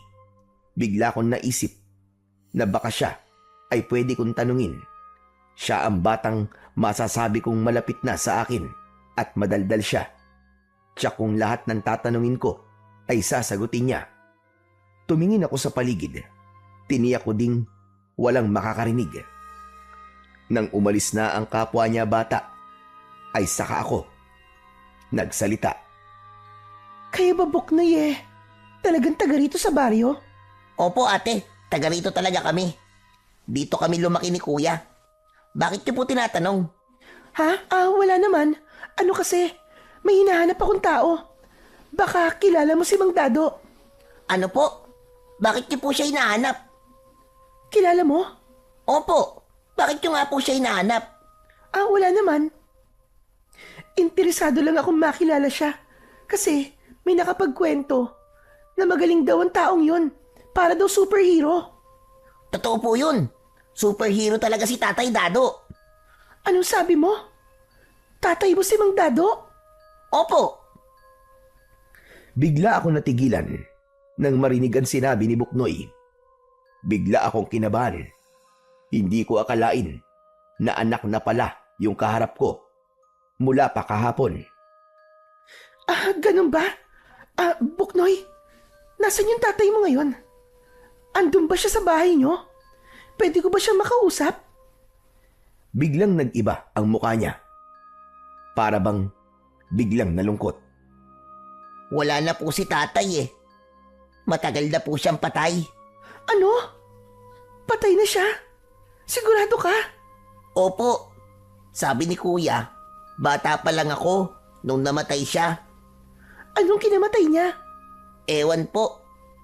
Hindi naman nila sinabi sa akin eh. Wala ni isa sa kanila na nagsabi sa akin ng maayos. Tahimik akong tumango. Pero sa loob-loob ko, hindi ko alam kung matutuwa ba ako o malulungkot. Matutuwa dahil wala na pala kaming dapat na alalahanin ni tatay. Wala nang magiging hadlang sa plano niya. Pero sa kabilang banda, habang pinagmamasdan ko si Buknoy, ay naaawa ako. Parang kaparehas ko pala siya na hindi nakilala ang mga magulang. Hinahanap mo ba si tatay ate kasi gusto mong magpagamot? Kasi sabi sa akin ni kuya, isang magaling na manggagamot daw si tatay. Marami raw nagpapagamot sa kanya noon kasi tanyag siyang albularyo. Ha? Oo sana eh. Magpapagamot sana ako. Kaso, patay na pala siya. Nakakalungkot naman. Bakit ate? Ano ba sakit mo? Palagi kasing sumasakit ang tiyan ko eh. Siguro, may kumukulam sa akin. Hala, kawawa ka naman ate. Pero huwag ka mag-alala. Kahit patay na si tatay, may pumalit naman sa kanya eh. Magaling din yun. Marami nga nagpapagamot sa kanya eh. Sino? Si kuya. Ha? Yung kuya mong mahangin? Albularyo yun? Opo, hehe. Mahangin ha. Lagot ka ate, baka marinig ka nun. Matalas pa naman ang pandinig nun. Ganon? Bakit di mo sinabi kaagad? Bago pa makasagot si Buknoy, ay biglang lumitaw sa harap namin si Jericho. Seryoso ang kanyang muka at parang galit. Nagkatinginan kami ng bata. Parang sinasabi ng kanyang mga mata, Nalagot ako sa kuya niya. Ano na naman yung hawak mo, ha, Buknoy? Di ba sinabi ko na sa'yo kahapon na ayoko ng itim na sisiw na yan? Bakit ba ang kulit mo? Kuya, sisiw lang naman to eh. Pabayaan mo na ako. Gusto ko lang naman talagang mag-alaga ng manok eh. Akin na nga yan. Inagaw ng binatang yon ang ibinigay kong sisiw sa kanyang kapatid. Hindi ako nakaimik. Pinagmasdan ko lang silang dalawa. Nang maagaw niya ang sisiw sa bata, ay maras niyang ibinalik ito sa akin. Bakit nagtitinda ka ng itim na sisiw, ha? Ilan na naibenta mong ganito sa baryo? Ha? Bakit mo tinatanong? Tinatanong kita ng maayos. Huwag mo akong sagutin ng tanong din. Oo. May iba pa ako na pagbentahan. Yung mga bata na gusto ng itim na sisiw. Anak ng... lagot na. Anong lagot na? Buknoy, pumasok ka muna sa loob. May kailangan lang kaming pag-usapan. Tahimik na naglakad palayo si Buknoy. Hanggang sa kaming dalawa na lang ni Jericho ang nasa labas. Ako naman ay pilit na ginawang formal ang aking anyo. Wala naman kasi akong alam kung bakit nagagalit ang binatang yon sa mga paninda kong sisiw. Magsabi ka nga. Anong plano mo sa baryo namin, ha? Natahimik akong lalo nang sabihin niya ang tanong ko na yon. Pakiramdam ko ay may alam na siya. Natakot ako para sa sarili ko. Naisip ko na kung katulad ito ng kanyang ama, marahil ay pwede akong matulad sa ginawa nila sa mga magulang ko. Agad akong nagmasid sa paligid. Naghanap ng matatakasan. Anong plano yung sinasabi mo? Nagtitinda lang naman ako dito, ha? Ano bang problema mo? Anong problema ko? Hindi ko gusto ang mga paninda mong sisiw. Halika, samahan mo akong hanapin yung iba pang naibenta mo na. Kailangan natin makuha ang lahat ng yun at patayin. Bigla niyang hinawakan ng kamay ko at maigpit niya itong hinawakan. Aray! Teka nga, nasasaktan ako. Ano ba? Bitiwan mo nga ako! Tumingin siya sa akin. Mas naging seryoso ang kanyang muka. Matalim na din ang kanyang mga tingin. Pero hindi ako magpapatalo. Ano ba? Sinabi ng bitiwan mo ako eh! Hindi kita bibitawan hanggat hindi natin nakukuha lahat ng mga itim na sisiw. Halika! Samahan mo ako! Eh ano ngayon? Kung hindi mo gusto ang mga paninda ko, bakit mo ba ako kinakaladkad? Kung hindi ka sasama sa akin, sasabihin ko sa mga tao at kay Kapitan na huwag ka nang payagang magbenta dito sa baryo namin. At bakit naman? Ano ba kasi problema mo sa mga sisiw ko? Hindi mo alam? Siyempre hindi. Ano ba dapat kong malaman, ha? Eh sisiw lang naman ang mga yon. Magaling. Mahusay kang umarte, ha? Kunwari wala kang alam, pero may masama na palang binabalak sa amin. Buking na kita, kaya itigil mo na. Hindi ka magtatagumpay hanggat buhay ako. Teka, ano ba sinasabi mo? Nababaliw ka na ba? O baka naman nagdodroga ka? Hindi ko alam kung anong mas nakakainis ng mga sandaling yon. Kung yung pagkakahawak niya ba sa braso ko o yung kapal ng mukha niyang kaladkarin ako na para bang isa akong kriminal. Ano ba? Bitiwan mo ko! Nasasaktan ako, hayop ka! Pero lalo lang niyang hinigpitan ang hawak niya sa akin. Tumahimik ka na lang! Sisigaw ako dito! Walang tutulong sa'yo, maniwala ka sa akin. Hindi ko mapigilang mapalunok. O sige, hindi ako sisigaw. Pero sabihin mo muna sa akin kung ano ang problema mo sa mga sisiw ko. Huwag ka nga magpanggap. Buking ka na nga eh. Bigla akong kinilabutan nang titigan niya ako muli. Natigilan ako. Hindi na ako nakatanggi nang hinila niya ako palayo sa pwesto ko. Naglakad kaming dalawa. Yung mga tao, nakatingin lang sila sa amin. Ni walang pumipigil o nagtatanong. Doon ko napagtanto na tama siya nang sabihin niyang walang tutulong sa akin kahit na humingi pa ako ng tulong. Jericho, ano ba? Saan mo ba ako dadalhin? Bakit walang mga bahay dito? Bitiwan mo nga ako! Pero para lang akong kumausap sa hangin. Ilang sandali pa ay papunta na kami sa bukid.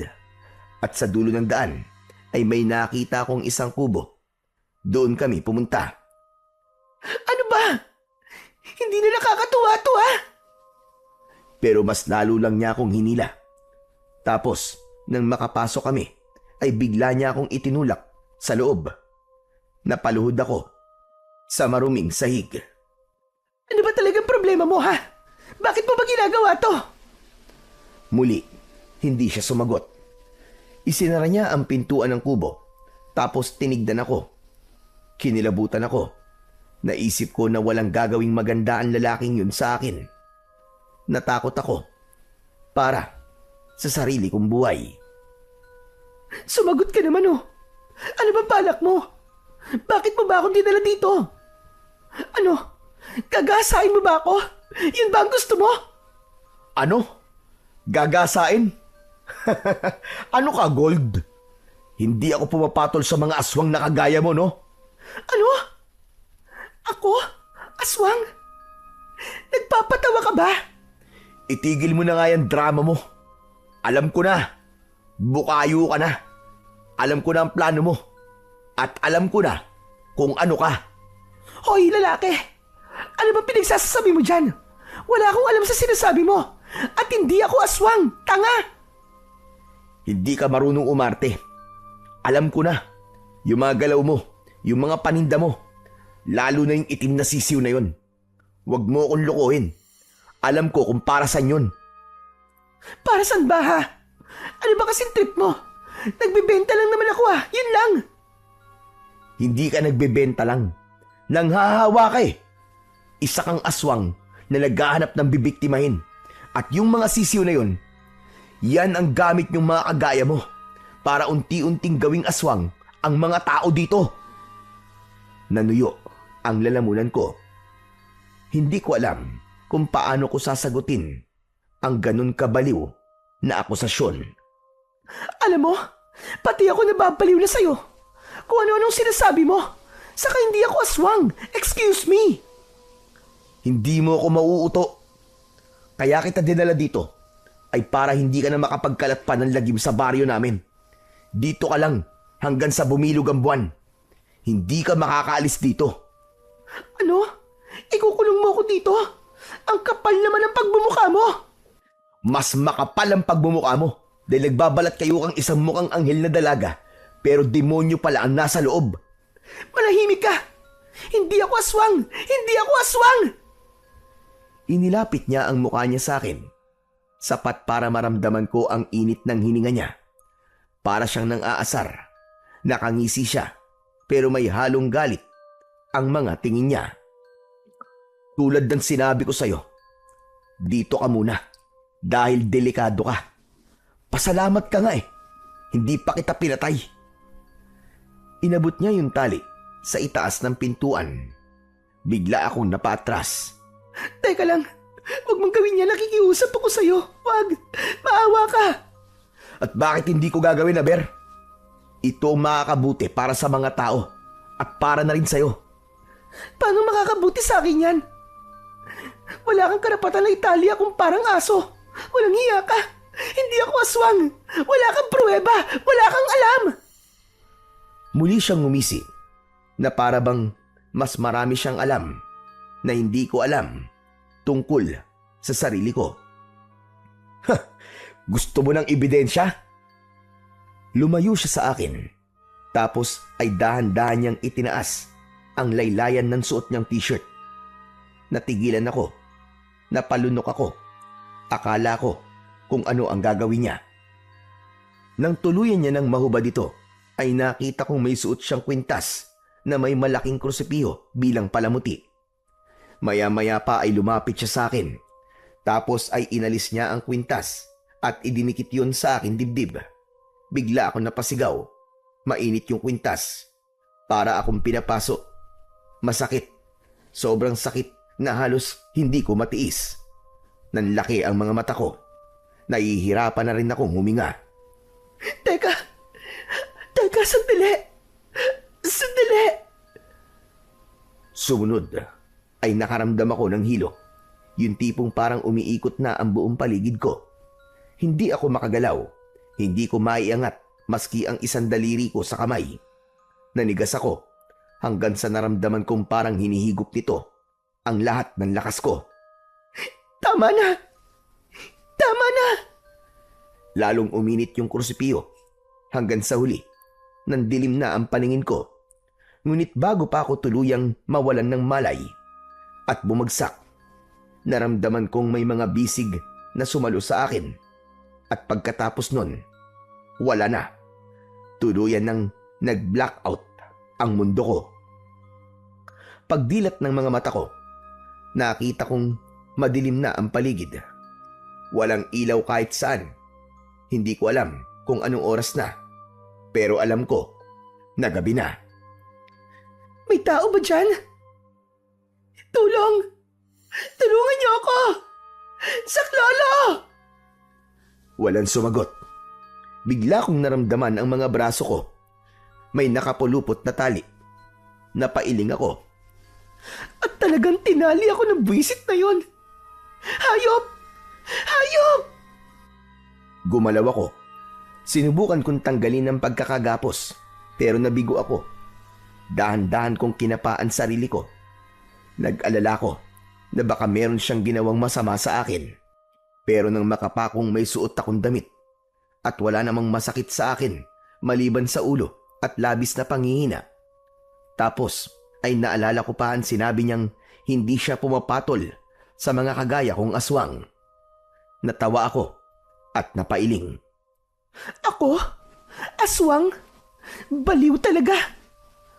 Lumakas ang tawa ko, pero ilang sandali ang nakalipas, bigla ako natigilan. Naalala ko kasi ang panaginip ko. Yung panaginip kung saan ipinakita sa akin kung paano namatay ang mga magulang ko. At sa panaginip na yon, hindi sila mga tao kundi mga aswang. Pero naalala ko din yung sabi ni Tatay Ismael na mga tao kami, na inosente ang mga magulang ko at napagbintangan lang ng mga masasamang tao na yon na pinangungunahan ng tatay mismo ni Jericho. Nalito ako. Hindi ko na alam kung ano ang paniniwalaan ko ng mga oras na yon.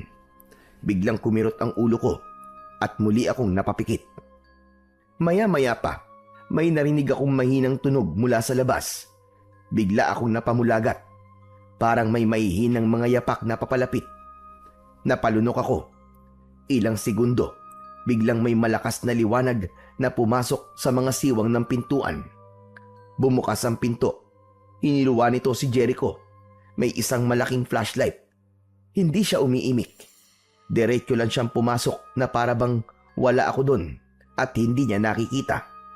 Isinabit niya sa itaas ng kubo ang flashlight at sapat na ang ilaw noon para maliwanagan ang loob ng kubo. Tahimik lang ako. Sinusundan ng kanya mga galaw. Nakatingin ako sa kanya ng masama at puno ng pagkasuklam. Tapos may narinig akong mga huni ng sisiw. Dinala ko dito yung mga paninda mo. Pero mamaya na natin pag-uusapan ang tungkol sa kanila. May dala akong pagkain. Kumain ka na muna. Hindi ko kailangan yan. Hindi ako nagugutom. Pakawalan mo na lang ako. Hindi kita pwedeng pakawalan. Hindi ko alam kung anong masamang hangin na nagtulak sa'yo para pumunta dito sa baryo namin. Kaya dito ka na muna. Manatili ka dito hanggat hindi ko nasisiguro na ligtas ang baryo namin laban sa'yo at kung sino man ang mga kasama mo. Ilang beses ko man sasabihin sa'yo na wala akong gagawing masama sa inyo. Isa lang akong ordinaryong tindera. Bakit ba ang kulit mo? At talagang paninindigan mo yan, ha? Talaga? Kumain ka. Ayoko nga sabi. Bakit ba ang kulit mo?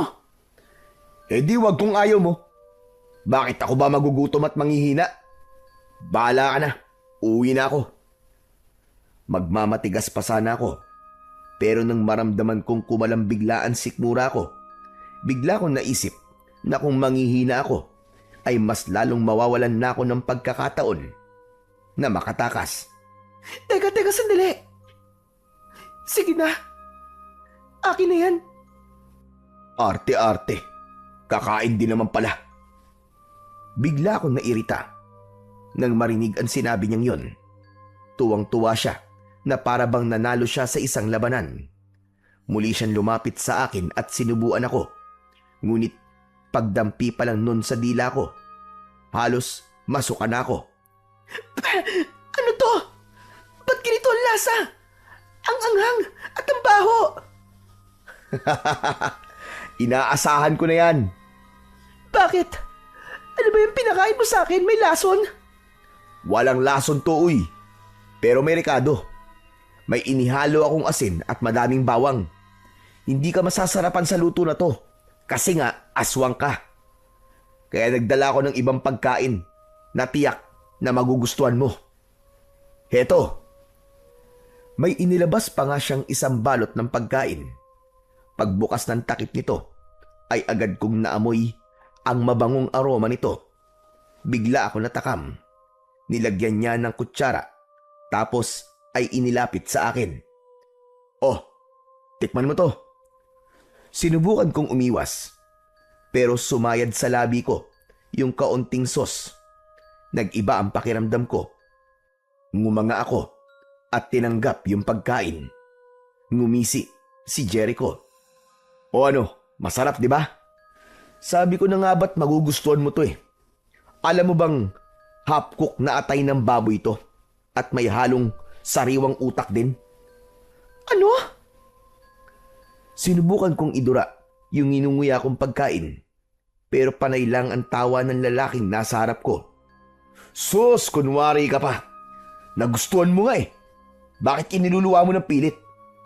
Sabi ko naman sa'yo eh, aswang ka eh. Talaga bang hindi mo alam? O nagkukunwari ka lang? Hindi ko alam. Ewan ko kung ano na ang paniniwalaan ko. Kung aswang ako, totoo yung nasa panaginip ko. Na isa nga talaga akong aswang. Ano bang panaginip yon? Wala. Hindi mo na dapat malaman. O siya, sige na. Aswang na akong aswang. Patayin mo na ako kung yun ang gusto mong gawin. Sige na.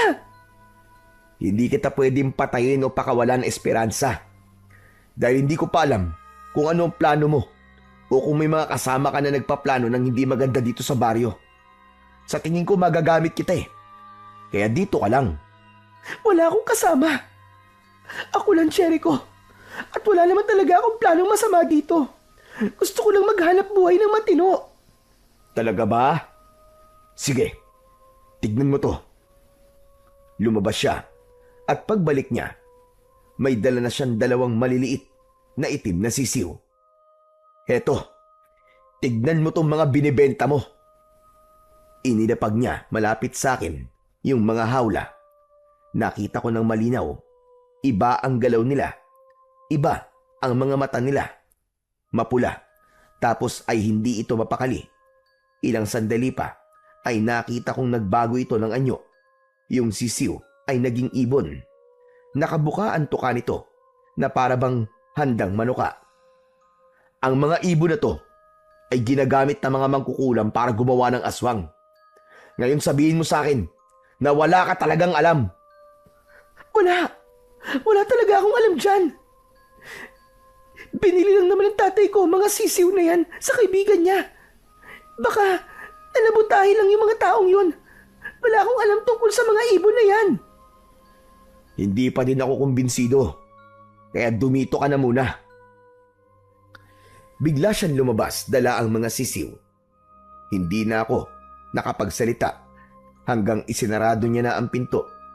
Iniwan niya akong nakatali pa rin. Napatingin ako sa pagkaing iniwan niya. Para bang bigla akong natakam. Literal talaga na naglaway ako. Dahan-dahan akong yumuko.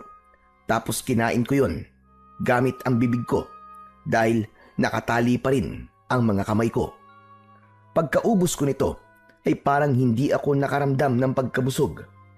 Sa halip, parang mas lalo pa akong nagutom.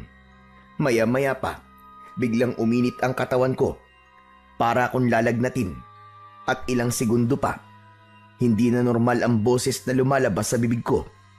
Naging mababang ungol na ito na para bang galing sa isang mabangis na hayop. Kinabahan ako. Napatingin ako sa mga braso ko at nanlaki ang mga mata ko nang makita kong may tumutubong maitim na balahibo. Pati binti ko, unti-unti na ding nagbabago. Doon ako biglang natahimik. Napatunayan kong totoo nga na aswang ako. Totoo yung panaginip ko at totoo lahat ng mga sinabi ni Jericho. Biglang tumulo ang luha ko. Hindi ko na napigilan. Sinubukan kong tumakas. Ginamit ko ang lakas ko para pigtasin ang tali. Pero sadyang matibay yun. Hindi ito ordinaryong tali lang. Para bang nilagyan ito ng mahika. Bakit wala akong alam? Bakit ngayon ko lang nalaman to?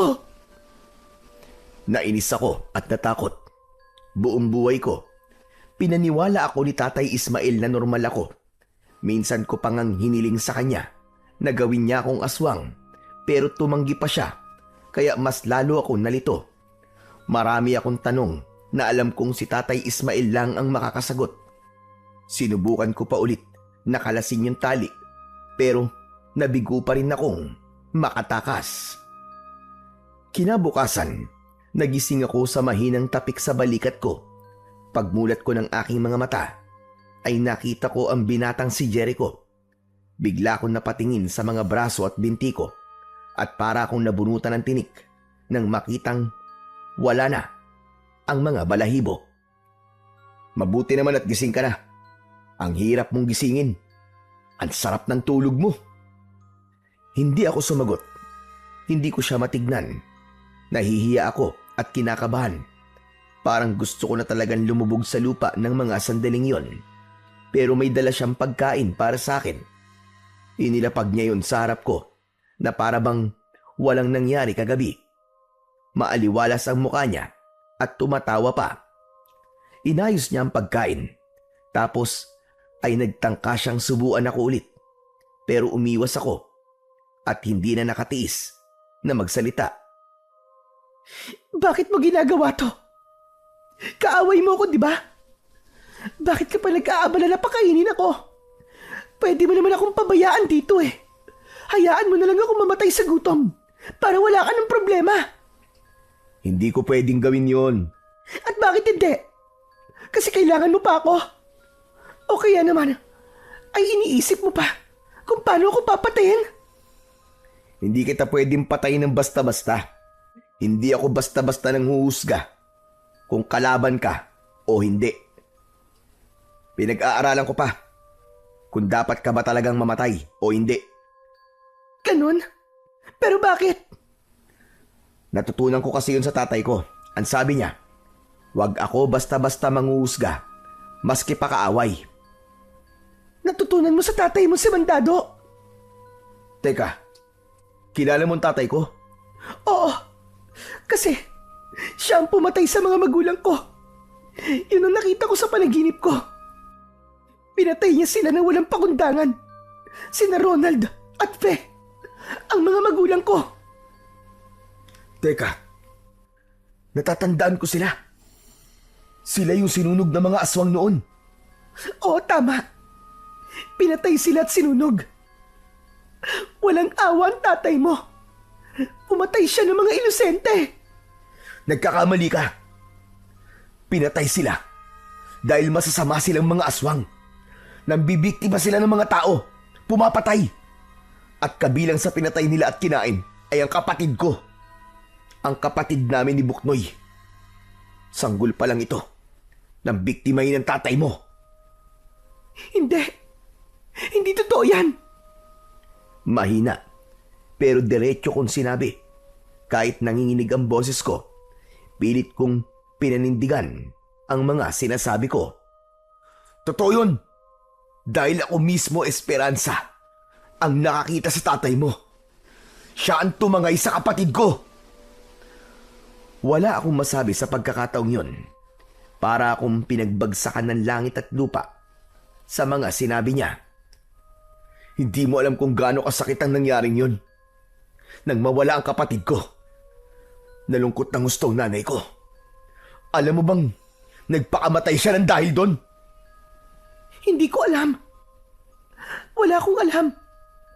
Ang alam ko lang ay yung ipinakita sa akin ng panaginip ko na pinatay sila sa harap ko at saka sinunog. Hindi ko alam na masama pala talaga sila kaya sila pinatay. Nakita ko silang naging aswang.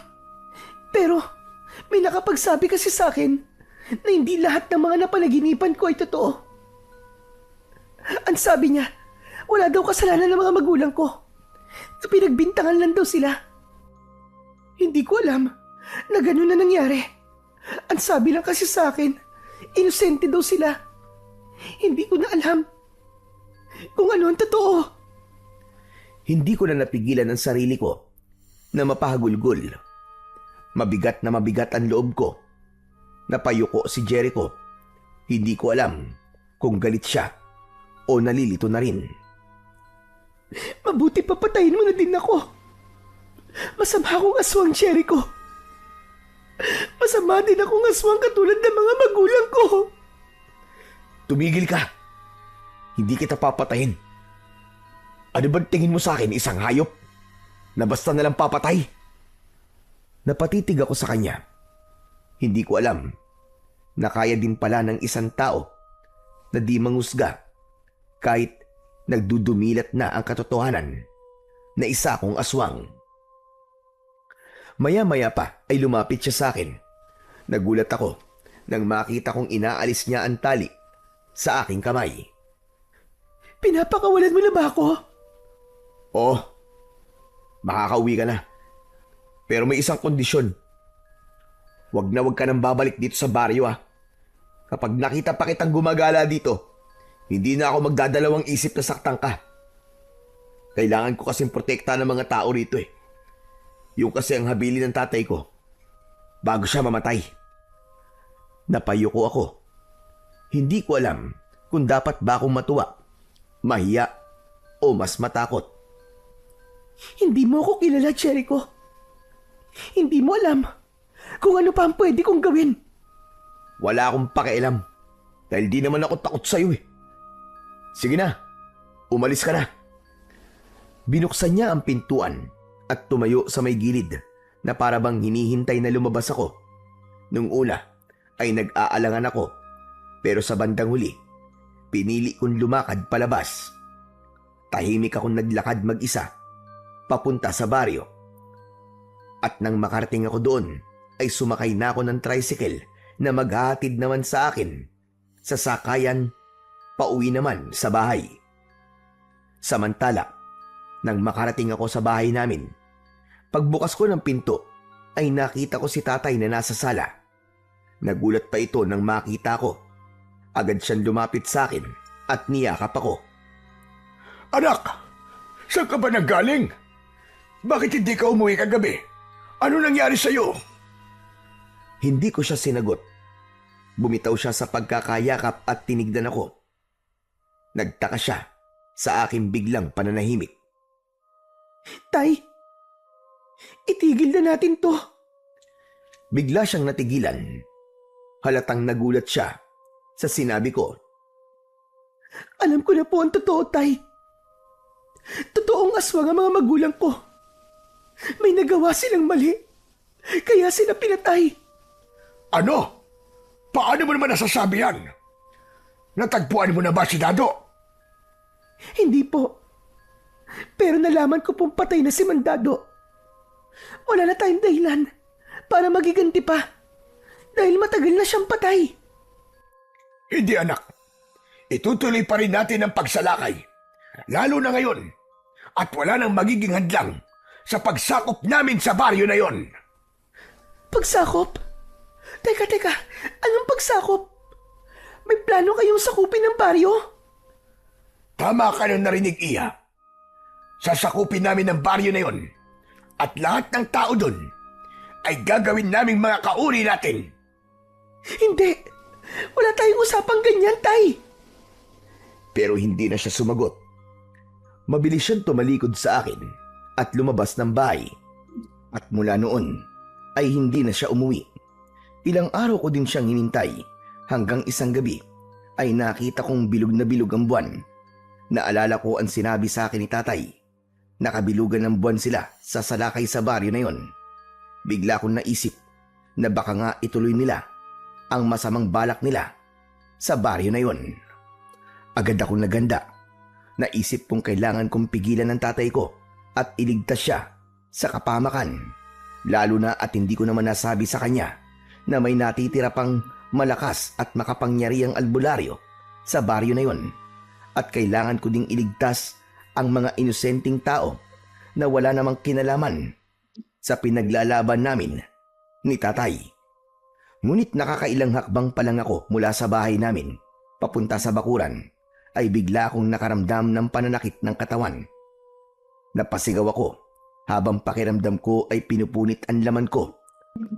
Naglalagutukan ang mga buto ko. Maya-maya pa ay napansin kong tumubo na ang itim na balahibo sa mga braso at binti ko. Nang pakiramdaman ko ang loob ng aking bibig, ay alam ko na tinubuan na din ako ng mga pangil. Hindi! Kailangan ko makarating sa baryo na yon. Hindi pwedeng mangyari ang binabalak nila tatay. Mali yun! Maling-mali! Walang dapat na masaktan! Nagpatuloy ako sa paglalakad, pero ilang sandali lang ay naramdaman ko ang matinding kirot sa ilalim ng aking kilikili. Parang may lumalabas doon na buto. Kasunod nito ay ang paglapad ng balat ko. Pagtingin ko, nakita kong tumutubo na nga ang malalaking pakpak sa ilalim nun. Sinubukan kong ikampay yun. Umangat ako, pero halos mawalan ng balanse. Sinubukan ko muli at nang makuha na ang tamang timpla, mabilis akong umangat at nakalipad. Mabilis kong tinunton ang direksyon papunta sa bahay nila Jericho. Dumapo ako sa bubong ng dahan-dahan. Pinakiramdaman ko kung naroon sila, pero mukhang walang tao. Pagtingin ko sa plaza, ay naroon silang lahat. Mukhang kapistahan at sama-samang nagsasaya. Malakas ang tugtugan at nag-iinuman sila. Hinanap ko si Jericho at nakita ko siya sa gitna ng bulwagan. Ilang minuto ko nagbasid. Naging 1 oras. Hanggang sa wakas, nakita ko siyang tumayo at nagtungo sa isang madilim na bahagi. Hindi ko na pinalagpas ang pagkakataong yun. Maingat akong tumungo doon. Saktong pagdating ko, ay nakita kong nagtataas na siya ng siper ng kanyang pantalon. Sumulpot ako sa harap niya. Nanlaki ang mga mata niya at napaatras. Muntik nang mapasigaw. Jericho! Ako to si Esperanza! Huwag kang maingay! Nanlaki ang mga mata niya habang tinititigan ng anyo ko. Alam kong nakikita niya, maski madilim. Bakit ganyan ang itsura mo? Huwag na natin pag-usapan kung gaano kapangit ang itsura ko. Ang importante, mabalaan ko kayo. Mabalaan? Para saan? Sasalakayin kayo ng mga aswang ngayong gabi. Kailangan niyo maganda. Ano? Bakit? Gusto nila sakupin itong baryo. Teka sandali. Bakit mo sinasabi sa akin to? Kasi ayoko madamay kayo sa pagiganting gagawin ng tatay ko. Wala kayong kinalaman sa pagkamatay ng pamilya niya, tulad ng pagkamatay ng mga magulang ko. Si Buknoy, lalo na siya, bata pa siya. Hindi pwede to. Ilan sila? Hindi ko alam kung ilan sila. Walang sinabi sa akin ng tatay ko. Anak ng... Halos lahat ng mga tao dito lasing na. Gumawa ka ng paraan. Iligtas mo sila. Ngunit hindi pa man kami tapos na mag-usap, ay biglang narinig namin ang malakas na hiyawan sa plaza. Nagkatinginan kami ni Jericho. Mabilis siyang kumilos. Tumakbo siya kagad at ako naman ay sumunod sa kanya. Pagdating namin doon, nakita namin ang halos 10 aswang na umaatake sa mga tao. May mga tao ng sugatan at ang iba naman ay tumatakbo na palayo. Mga hayop kayo! Anong ginagawa niyo dito? Mabilis kong iginala ang aking mga mata at hinanap si Tatay Ismael. Nakita ko siya, mabilis na tumatakbo pasugod. Kagad ko siyang nilapitan. Tay! Tama na, pakiusap! Huwag mo akong pigilan! Galit na galit ang kanyang malahalimaw na muka. Hindi niya ako pinakinggan. Bagkos ay sumugod siya at iwinasiwas ang mahahaba niyang mga kuko. Tinamaan ako sa tagiliran. Habang nagkakagulo, nakita kong papalapit na si Jericho kay tatay. Nakaambaan sandata niya. Hindi alam ni tatay dahil nakatalikod siya. Ramdam kong papatay na talaga siya ni Jericho. Mabilis akong tumalon. Agad kong sinunggaban ang sandata ni Jericho bago pa niya ito maibaon sa katawan ng tatay ko. Wag! Wag ang tatay ko! Pakiusap! Ngunit katulad ni tatay, ay hindi rin siya nakinig sa akin. Pilit niyang iwinawaksi ang kamay ko. At sa tindi ng pagkagusto kong iligtas si tatay, hindi ko inaasahan na mahihila ang kwintas niya, napigtas yun at tumilapon sa lupa. Pupulutin sana niya, pero mabilis kong sinipa palayo. Nakikiusap ako! Wag ang tatay ko! Nakausapin ko siya na itigil na to! Huwag mo siyang saktan! Pasensya ka na, pero hindi kita mapagbibigyan. Ilang sandali pa ay may 3 aswang na biglang sumugod sa amin. Hinarap sila ni Jericho. Naging abala ito sa pakikipaglaban. Nawala sa isip ko si tatay. Ngunit ilang sandali ay nakita kong hawak na niya si Buknoy. Kuya! Kuya, tulungan mo ako! Biglang napalingon si Jericho nang marinig ang malakas na pag-iyak ni Buknoy. Halos manlaki ang mga mata ko nang makita kong iniumang ni tatay ang matatalas niyang mga kuko sa leeg ng bata. Papatayin ko ang batang ito! Wag! Wag ang kapatid ko pakiusap! Kapatid mo pala ang bubuit na ito, ha? Kuya, tulungan mo ako! Ayoko pa mamatay! Papatayin kita! Papatayin ko kayong lahat! Hindi ko papayagang mangyari yon! Walang iya ka! Tumahimik ka! Naaamoy ko sa batang ito ang dugo ni Dado. Papatayin ko ang anak niya, tulad ng pagpatay niya sa mga anak ko! Tay, tama na! Huwag mong idamay ang bata! Isa ka pa! Bakit hindi mo sinabi sa akin to? Isa kang traidor! Alam mo ang gusto ko, hindi ba? Sinabi ko sa'yo na kailangan magdusa at mamatay ang lahat ng konektado sa pumatay sa pamilya ko. Pero walang kinalaman ng bata, tay! Kung gusto mo, ako na lang! Ako na lang ang patayin mo! Pero hindi niya ako pinakinggan. Lalong tumalim ang tingin niya. Parang wala nang natitirang konsensya sa mga mata niya. Hanggang sa dahan-dahan niya nang idiniin ang kanyang mga kuko sa leeg ni Buknoy. Kuya! Ate, tulungan niyo ako! Nakaramdam ako ng awa para kay Buknoy. Dahil doon ay bigla akong napatalon sa harap ni tatay. Sinunggaban ko agad ang mga braso niya at iniangat yon. Takbo, Buknoy! Takbo! Nakatakas ang bata sa kamay ni Tatay Ismael. Hunghang! Pakialamero ka! Tama na, tay! Hindi sila kaaway! Huwag na tayo magiganti! Pero imbis na makinig, lalo siyang nagngit-ngit. Halos tumutulo na ang laway niya sa galit at doon ko nakita na hindi na siya ang tatay na nakilala ko. Bigla siyang nakawala sa pagkakahawa ko at nang mabitiwan ko siya, ako naman ang kanyang hinawakan at ibinalibag ako. Napahiga ako sa lupa. Nasugatan ako sa aking pagbagsak. Tumulo ang itim na dugo ko sa lupa. Hindi ko kailangan ng opinyon mo. Hindi kita anak.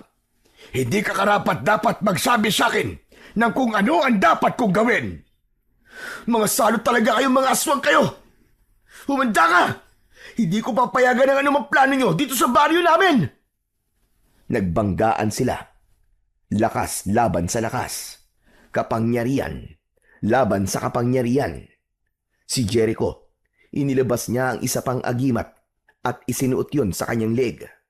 Nagliliwanag ang palamuti nito. Hugis at sulok ito. Kilala ko ang agimat na yon. Ang Tres Pico Roma. Inipon ko ang lakas ko.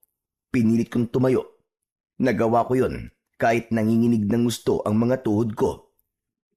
Ay, pakiusap, tama na! At buhay ka pa pala! Ano? Hindi na kita kailangan! Isa kang traidor! Wala kang utang na loob! Bigla niya akong sinugod at itatarak sana niya muli ang matatalas na kuko. Pero naunahan ko siya. Nasaksak ko siya sa dibdib. Gamit din ang aking mga kuko. Walang hiya ka! Traidor ka! Patawarin mo ako, Tay! Patawad! Napaatras ako at muling natumba. Hindi na ako makakilos sa pagkakataong yun. Hinang-hina. Para akong nadikit sa lupa. Masakit na masakit ang katawan ko at parang init na init ang pakiramdam ko. Ilang sandali pa, nakita kong bumalik na ang katawan ko sa pagiging tao. Samantala, nang makita ng ibang aswang na patay na si Tatay Ismael, ay nagkanya-kanya na sila ng takbuhan. Lumapit sa akin si Buknoy. Ate, ayos ka lang ba? Wag! Lumayo ka sa akin, Buknoy! Isa akong aswang! Oo ate, alam ko. Pero hindi ka masamang aswang. Lumapit na rin si Jericho. Hinawakan niya ang aking kamay. Salamat sa pagliligtas mo sa amin, Esperanza. Binuhat ako ni Jericho at sinabi niyang gagamutin niya sa bahay nila ang mga sugat ko. Pero pag angat niya sa akin, biglang napasigaw si Buknoy. Kuya, nandito pa yung krus mo. Naigaan niya Ate Esperanza. Muli akong ibinaba ni Jericho. Pinaupo sa lupa at isinandal sa puno. Kinuha niya ang kwintas tapos ay napatingin sa akin. Napansin niyang pula na ang dugon lumalabas sa aking mga sugat. Ano? Isang himala to. Anong himala? Esperanza, tignan mo. Tao ka na. Nilinis ng krus na to ang dugo mo. Jericho, totoo ba to? Totoo. Wala nang sumpa. Tao ka na, Esperanza. Tao ka na. Niyakap ako bigla ni Buknoy. Ate, salamat at tao ka na. Salamat din sa pagliligtas mo sa akin. Wala yun, Buknoy. Pinili ko lang kung ano ang tama. Wala kang kasalanan. Hindi ikaw ang dapat na magdusa sa ginawa ng tatay mo sa aming pamilya. Dahil hindi kasalanan ng anak ang ginawang kasalanan ng mga magulang niya. Mabuti. At pinili mo maging mabuti, Esperanza. Salamat at natapos na to. Halika. Doon ka muna sa bahay at gagamutin ko mga sugat mo. Nang nasa bahay na kami, ay agad niyang ginamot ang mga sugat ko. Pero nang matapos, bigla niyang inabot sa akin ang kwintas na napigtas ko. Sa'yo na. Ano? Pero agimat mo to, di ba? Sa'yo na. Nagligtas ka ng maraming tao ngayong gabi. Karapat dapat kang magsuot niyan. Natulala ako at napangiti. Sinuot niya ang kwintas sa leeg ko. Pagkadikit nito sa balat ko, ni hindi ako nakaramdam ng kahit na anong sakit. Doon ko naramdaman ang tunay na kalayaan. Nawala ng sumpa. Sa nangyaring yun, marami akong natutunan. Hindi perpekto ang tao o kahit ang nilalang na tulad ko. Lahat nagkakamali at may kapalit ang bawat pagkakamali. Tulad ng mga magulang ko na nalunod sa katakawan ng laman at si Tatay Ismael naman ay sa pagiganti at kamatayan nila ang naging kabayaran. At ang pinakahuli, ang sinumang pipili ng kabutihan, sila ang tunay na maliligtas. Ako ang dapat na magpasalamat sa inyo, Buknoy, Jericho. Na dahil sa inyo, makakapagsimula na ako ulit. Tama ang sinabi kong yun. Makakapagsimula na ako ulit nang walang kasinungalingan. At sa wakas, mamumuhay na din ako, hindi bilang isang aswang, hindi bilang anak ng isang mapaghiganting nilalang, kundi bilang isang babaeng pinili ang kabutihan at pinili ng Diyos na bigyan ng pangalawang pagkakataon. Samantala, pagkaraan ng lahat ng nangyari ay nagpasya akong lumayo. Umalis na din ako sa bahay ni Tatay Ismael at namuhay sa isang baryo na walang nakakakilala sa akin. At ito ay ang baryo kung saan ako ngayon nakatira. Dito ako natutong mabuhay ng normal, natutong makihalubilo, at dito na rin ako nakapangasawa. Sa ngayon, may 2 na akong anak. Minsan, kapag tahimik ang gabi, inilalabas ko ang agimat na krus na bigay sa akin ni Jericho. Ito na lamang ang naiwang alaala ko sa kanya at kay Buknoy. At ito rin ang palaging nagpapaalala sa akin na palaging piliin ang tama at kabutihan.